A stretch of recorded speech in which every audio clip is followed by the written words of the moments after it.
You know that feeling when genealogy gets overwhelming? With an endless list of big genealogy websites all touting billions of records available and more coming out all the time, you're being pulled in too many directions and progress feels slow. I've been there too.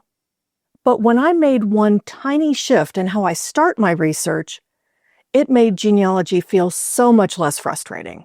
Let me show you what it is and how it will help you make real progress in your family history. Here's what I mean. Imagine for a moment you go to the grocery store without making a list. You head in with every intention of buying healthy food to make a great dinner.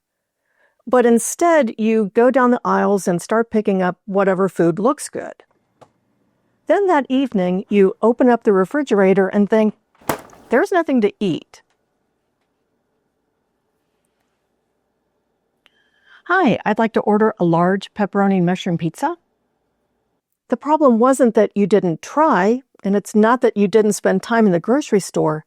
It's that you went in without a plan. You didn't know exactly what you were looking for. It's the same in our genealogy. When we sit down and just start researching, we pick up things that look interesting, but they don't necessarily go together. Ancestry used to have a TV commercial that said, "You don't need to know what you're looking for, just start looking." That feels exciting at first, kind of like a treasure hunt. But in time, it can actually leave you more confused and more overwhelmed. Without a question to guide you, it's easy to collect interesting records that catch our eye, but before we know it, we've followed the siren song of a shiny new collection, and 4 hours later, we are so deep in a rabbit hole, we forget about the pizza that we ordered earlier. Oh yeah. Just like grocery shopping is more effective when you start with a list, genealogy research is more effective when you start with a question. That question will help focus you on the records and strategies that will more likely give you the answers that you really want, rather than just random bits of information.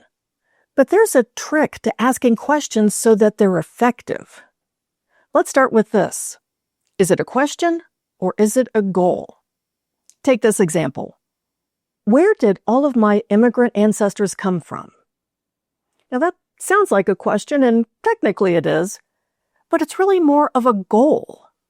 You're talking about a group of people, and to find where each of them came from, you're going to need to look into their individual lives. So that's going to take you in a dozen different directions. So a question like that really isn't going to keep you focused. Let's narrow that down to just one person. Maybe you say, I want to find everything about Peter Starkey. Well, first, that's not a question, it's a statement. And second, everything is a lot. That would literally be a lifetime of research. We need to be more specific so that we can focus.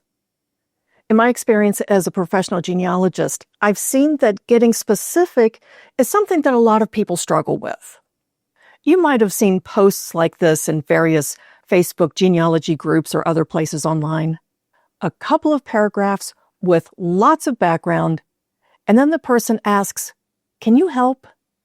But there's no actual research question. With that much detail, it's hard to figure out what they really want to know. Are they trying to find someone's parents, verify Civil War research, figure out when and where someone died? Each of those questions would need a different research strategy. They're all valid questions, but they're all different questions. So, what makes a good research question? Well, a good one usually has two parts. It focuses on one person, and it asks something specific, a date, a relationship, a place.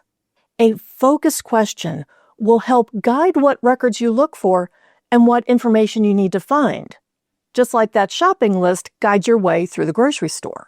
But there's one more thing about asking a really good research question. Let's go back to our example.